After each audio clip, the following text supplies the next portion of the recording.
Putusan hakim ini memicu perdebatan lantaran 7 terdakwa divonis bersalah usai melawan kejahatan.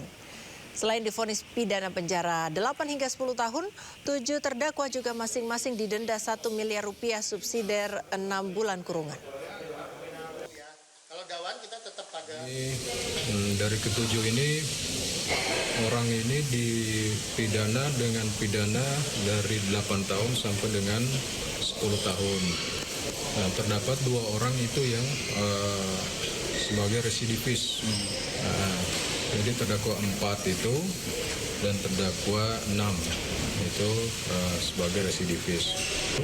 Dari putusan ini memang kronologi peristiwanya itu berkaitan dengan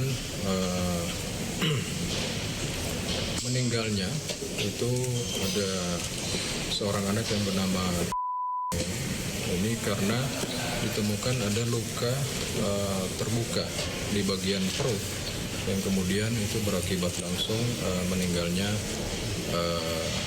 anak ini ya. Kemudian satu lagi korban itu ditemukan itu terdapat luka dirobek di pantat. Jadi dengan demikian fakta-fakta tersebut membuat majelis hakim meyakini bahwa para terdakwa ini terbukti melakukan tindak pidana sebagaimana yang didakwakan oleh. Pemirsa, korban jambret yang mengejar pelaku hingga akhirnya diamankan menerima penghargaan dari Kapolresta Yogyakarta. Penghargaan tersebut sebagai bentuk apresiasi atas keberaniannya membantu polisi mengantisipasi pelaku kriminal.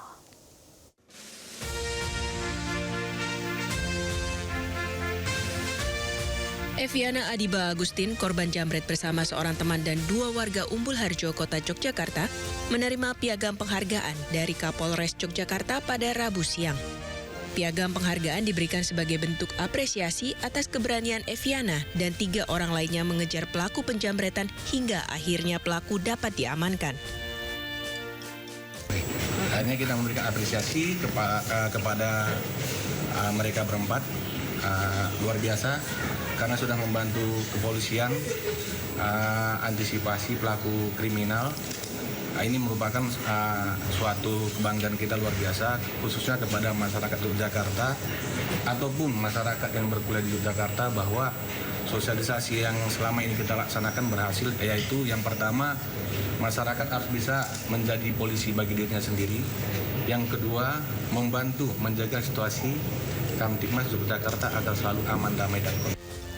Usai menerima penghargaan, Eviana, mahasiswi korban jambret ini mengaku tindakannya mengejar pelaku untuk merebut kembali ponselnya merupakan spontanitas. Spontan aja sih, karena ya barang berharga dicuri gitu kan ya. Tapi sempat takut berani gitu tuh? Oh, nggak ada sih ya, takut-takutnya mungkin ya. Kalau HP itu memang HP satu-satunya gitu ya Pak? Iya, satu-satunya. Banyak file-file penting juga. Iya, banyak. Kasus penjambretan ponsel ini terjadi pada Senin sore di Jalan Menteri Supeno, Kota Yogyakarta.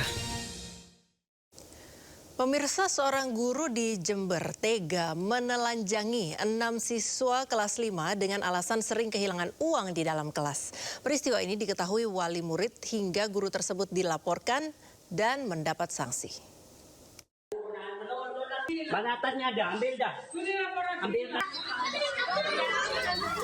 Seorang guru sekolah dasar negeri Jelbuk 2 Jember tega menelanjangi 6 murid kelas 5. Sejatinya sang guru tersebut akan menelanjangi semua siswa kelas 5 yang berjumlah 22 orang. Namun karena ada wali murid yang tahu dan protes, akhirnya hanya 6 yang ditelanjangi. Menurut salah satu siswa, guru berinisial FTR tersebut menelanjangi siswa kelas 5 dengan alasan akan digeledah menyusul uangnya sering hilang di dalam kelas. Terakhir, uang sebesar 75.000 miliknya hilang saat ditinggal ke toilet. Usai mendapat laporan dari para wali murid, Kadis Pendik Jember memanggil oknum guru yang menelanjangi murid. Tuntutan wali murid agar FTR tak lagi mengajar di sekolah tersebut. Bisa kita sepakati, ada beberapa hal yang sudah kita sepakati, yang ini menjadi pembelajaran bagi kita semua. Alhamdulillah, dan hari ini yang bersangkutan adalah kita panggil sesuai dengan ketentuan bahwa beliau harus menjalani pemeriksaan lagi agar supaya hal ini kedepannya tidak terjadi lagi. Kini para wali murid berharap kasus serupa tidak terulang dengan alasan apapun. Dari Jember, Jawa Timur, Bambang Sugiarto, iNews melaporkan. Pesawat Smart Air itu terbang dari Tanah Merah tujuan lapangan terbang Korowai Batu, Kampung Danowage. Pesawat itu mengangkut 13 orang penumpang. Penembakan berawal saat pesawat tiba di lapangan terbang Korowai Batu. Usai mendarat, pesawat ditembaki oleh sekelompok orang bersenjata. Akibatnya pilot bersama penumpang menyelamatkan diri ke hutan. Namun pilot dan kopilot tertangkap dan langsung ditembak hingga meninggal dunia di lokasi.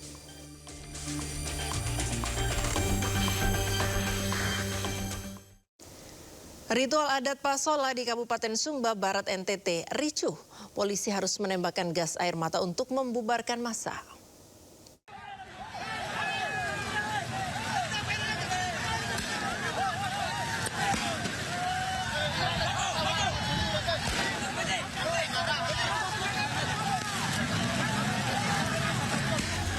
Tradisi Pasola di Kabupaten Sumba Barat, Nusa Tenggara Timur berlangsung ricuh. Di tengah permainan, tiba-tiba situasi memanas, aksi saling serang antar peserta terjadi di hadapan aparat keamanan yang bertugas. Ketegangan yang tak hanya terjadi di arena tetapi juga meluas ke barisan pendukung. Lemparan batu terlihat berterbangan memicu kepanikan penonton. Petugas berupaya memisahkan kedua kubu. Sementara tetua adat berulang kali menyerukan penghentian permainan. Namun kerumunan semakin tak terkendali hingga polisi mengambil langkah tegas dengan melepaskan gas air mata untuk membubarkan massa. Dari Sumba, Nusa Tenggara Timur, Dion Umbu Ana Lodu, iNews melaporkan.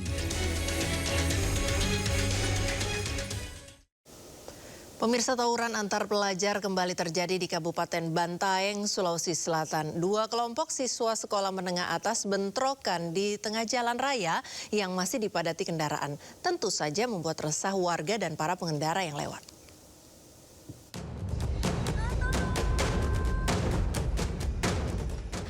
Suasana mencekam tawuran antar dua kelompok pelajar yang terjadi di Kabupaten Bantaeng, Sulawesi Selatan. Puluhan remaja yang diduga masih berstatus pelajar tampak berkumpul dan melakukan aksi penyerangan terhadap pelajar lainnya di tengah jalan raya yang masih dipadati kendaraan. Tentu saja membuat resah warga dan para pengendara yang lewat. Warga histeris meminta pertolongan saat melihat para pelaku menghadang dan mengejar pelajar lainnya di atas sepeda motor. Aksi tawuran ini terjadi di Jalan Bonto Atu, Kecamatan Bantaeng, tepatnya di tengah arus lalu lintas yang sedang dilalui kendaraan. Anak sekolah pada saat kita turun di TKP sebanyak 4 orang. Motifnya persoalan nama. Pihak sekolah SMA 2 menyerang ke SMA 4. Kemudian hari Jumat kemarin SMA 4 melakukan pembalasan berdasarkan hasil ini. Sejumlah kendaraan termasuk truk dan mobil pribadi terpaksa menghentikan lajunya guna menghindari lemparan batu maupun bentrokan fisik antar kelompok remaja tersebut. Kondisi ini sempat membuat mobilitas warga di sekitar lokasi lumpuh sesaat. Dalam aksi ini seorang pelajar terluka di bagian kepala.